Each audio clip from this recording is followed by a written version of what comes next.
नमस्ते फ्रेंड्स, मेरा नाम डॉक्टर गणेश इंगोले है। मैं एक psychiatrist, de addiction and sexual disorder specialist हूँ। आज हम बात करेंगे एंगर मैनेजमेंट टेक्निक्स के बारे में।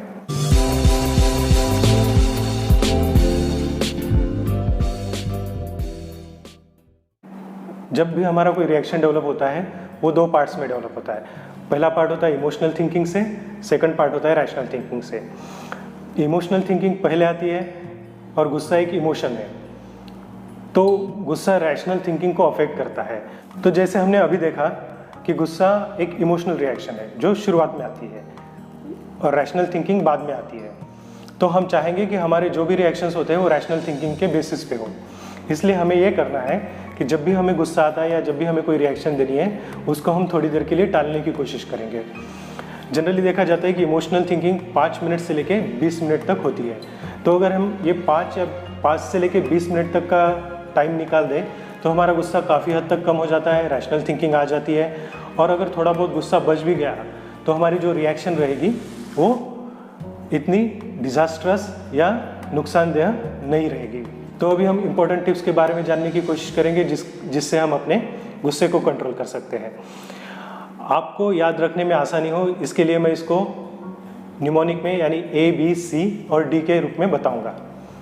सबसे पहली चीज़ आती है A फॉर अवॉइडेंस। जहाँ तक हो सके आप ऐसी सिचुएशन अवॉइड ही कीजिए जिसमें आपको गुस्सा आता है।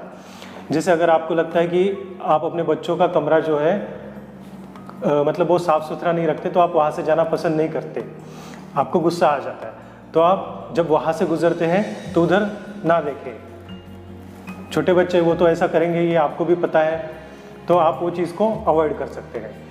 अगर आपके फैमिली मेम्बर के साथ शाम को आने के बाद अगर आप कोई इंपॉर्टेंट मैटर में डिस्कस करते हैं, शाम को आने के बाद जनरली लोग थके होते हैं, दिन भर के काम की वजह से उनका मन चिड़चिड़ा हो जाता है, तो उनका रिएक्शन जो होता है वो गुस्से भरा हो सकता है। तो ऐसी सिचुएशन में आप शाम के समय इंपॉर्टेंट मैटर डिस्कस करना अवॉइड कीजिए। आप चाहें तो इसको मॉर्निंग में जब आपका माइंड फ्रेश होता है उस वक्त डिस्कस कर सकते हैं। सेकंड पार्ट आता है A फॉर एंटिसिपेशन या असेसमेंट। आप सिचुएशन को असेस कर लीजिए, एंटिसिपेट कीजिए कि अगर आपका रिएक्शन अगर गुस्से वाला रहा तो उसके रिपरकशंस क्या हो सकते हैं। जैसे अगर आपके बॉस ने आपको कुछ बोल दिया और आपने गुस्से में उसको इमीडिएटली कुछ बोल दिया तो उसका रिपरकशंस क्या हो सकता है। हो सकता है आपका ट्रांसफ़र हो जाए जो आप नहीं चाहते। तो आप ये चीज़ को शुरू में ही एनालाइज कर सकते हैं। आप सबको पता होगा कि ब्रीदिंग एक्सरसाइजेस हमें रिलैक्सेशन में मदद करती है, जैसे योगा हो गया, मेडिटेशन हो गया, इसमें हम डीप ब्रीदिंग की प्रैक्टिस करते हैं। तो जब भी आपको लगता है कि आपको गुस्सा आ रहा है तो आपने डीप ब्रीदिंग करना है। डीप ब्रीदिंग में आप पेट से लंबी लंबी सांस लेंगे, आपको काफ़ी रिलैक्सेशन महसूस होगा और आपका गुस्सा कंट्रोल में आ सकता है। नेक्स्ट आता है C फॉर काउंटिंग बैकवर्ड्स। जैसे अगर आपको सिचुएशन में गुस्सा आ रहा है तो आपने 1 से लेके 10 तक, या अगर आपकी गिनती फास्ट है तो 100 से लेके 1 तक बैकवर्ड गिनना है। जैसे 10, 9, 8, 7। इसमें आपका माइंड डाइवर्ट हो जाएगा और आप गुस्से की जो सिचुएशन है उससे थोड़ा सा डिस्ट्रैक्ट हो सकते हैं। नेक्स्ट पॉइंट आता है D फॉर डिस्ट्रैक्शन, जो मैंने पहले ही बताया। तो डिस्ट्रैक्शन टेक्निक में हम ऐसा कर सकते हैं कि हम अपने आप को गुस्से वाली सिचुएशन से कहीं और डाइवर्ट कर सकते हैं। जैसे अगर आपका पार्टनर के साथ झगड़ा हो रहा है तो आप उस सिचुएशन को अपने आप को डिस्ट्रैक्ट करने के लिए वहाँ से निकल के कहीं दूसरे रूम में जा सकते हैं। आप कोई गाना सुन सकते हैं, आप किसी और काम में अपना मन लगा सकते हैं। Next D for drink cold water. अगर आपको गुस्सा आ रहा है तो आप 1 गिलास ठंडा पानी लीजिए। ध्यान में रखिए पानी उतना ही ठंडा लेना है जितना आप पी सकते हो। इस 1 गिलास पानी को घूट घूट करते हुए धीरे धीरे पीना है। तो जब आप पियोगे तो सबसे पहले आपने देखना है कि वो जब पानी आपके मुंह में है तो आपको कैसे फील हो रहा है, ठंडा फील हो रहा है, गर्म फील हो रहा है, पानी धीरे धीरे नीचे आपके गले से उतर रहा है, धीरे धीरे पेट की तरफ जा रहा है। इस चीज़ की तरफ आपने ध्यान देना है।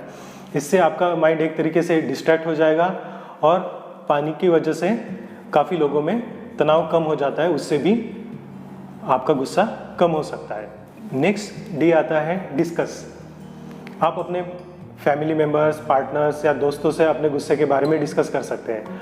आप उनको बता सकते हैं या उनसे पूछ सकते हैं कि उनका ऑब्जर्वेशन क्या है, कि आपको किस सिचुएशन में ज़्यादा गुस्सा आता है, किस सिचुएशन में आप गुस्से को कंट्रोल नहीं कर पाते, आपने अपने आप में क्या इम्प्रूवमेंट करने चाहिए जिसकी वजह से आपका गुस्सा कम हो या दूसरों को आप क्षति ना पहुंचाए।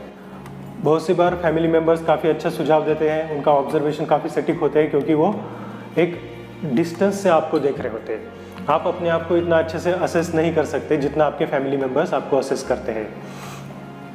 नेक्स्ट डी आता है डिले द रिस्पॉन्स। जैसे मैंने बताया कि आपका रैशनल थिंकिंग कुछ समय बाद स्टार्ट होता है, इसलिए आपको ये 5 से 20 मिनट निकाल देने हैं। तो आप इस 5 से 20 मिनट में मैंने जो पहले टेक्निक्स बताई उनको इस्तेमाल कर सकते हैं। जैसे अगर आप पानी पी सकते हैं, अपने आप को कहीं डाइवर्ट कर सकते हैं, काउंटिंग बैकवर्ड्स यूज़ कर सकते हैं। आप अपनी रिएक्शन को ये भी सोच के रोक सकते हैं कि चलो मुझे गुस्सा आ रहा है, लेकिन इस गुस्से को मैं अगर कंट्रोल नहीं कर सकता हूँ तो मैं अपना रिएक्शन 20 मिनट बाद दूंगा। 20 मिनट में आपने गुस्से के बारे में नहीं सोचना है, उस सिचुएशन के बारे में नहीं सोचना है। थोड़ी देर बाद जब आपका माइंड शांत हो जाएगा तो वैसे ही आप रैशनल थिंकिंग करना शुरू कर दोगे। देखिए, गुस्से की वजह से काफ़ी प्रॉब्लम्स होते हैं, इमोशनल प्रॉब्लम होते हैं, लोगों में रिलेशनशिप ख़राब हो जाते हैं, प्रोफेशनल लाइफ ख़राब हो जाती है, पर्सनल लाइफ ख़राब हो जाती है, आपकी मन की शांति भंग हो सकती है। अगर आपको लगता है कि आपका गुस्सा बहुत ज़्यादा है, आप कंट्रोल नहीं कर पाते हैं, तो आप अपने साइकोलॉजिस्ट या साइकेट्रिस्ट से कंसल्ट करें। जनरली साइकोथेरेपी से गुस्से को काफ़ी अच्छे से कंट्रोल किया जा सकता है, और जो लोग चाहते हैं कि अपना गुस्सा कंट्रोल करें, उनमें ऑलरेडी मोटिवेशनल लेवल ज़्यादा होता है, तो वो अपने आप को कंट्रोल कर सकते हैं। अगर गुस्सा साइकोथेरेपी से कंट्रोल में नहीं आ रहा है या फिर किसी और डिसऑर्डर के साथ, जैसे एंग्जाइटी या फिर पर्सनालिटी डिसऑर्डर के साथ है, तो मेडिसिन देके भी इसको कंट्रोल में किया जा सकता है। अगर आपको ये वीडियो पसंद आया है तो इसको ज़रूर लाइक कीजिए और शेयर कीजिए। आपके कोई सुझाव या कोई कमेंट्स है तो नीचे कमेंट बॉक्स में लिखिए, मैं उनको ज़रूर आंसर करने की कोशिश करूँगा। धन्यवाद।